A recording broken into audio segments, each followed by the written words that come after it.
Kayo tatanungin ko, yes po kayo nanonood ngayon, kayo tatanungin ko, sapat lamang ba na makulong ang mga tao na ito? Itong mga kontratista na ito, itong mga politiko na ito, itong mga opisyal ng gobyerno, sapat lang ba na makulong sila? Hindi ba dapat mabawi natin yung mga ninakaw nila sa kaban ng bayan? So bakit ayaw ni Marcoleta na magsauli sila? Partial pa lang mga partial, bahagi pa lang nung mga nakulimbat nilang salapi. Ba't kontrang-kontra siya?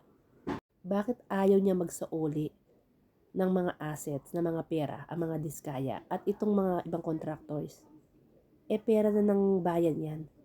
Di ba dapat yun ang pinaglalaban niya? Kasi senator siya.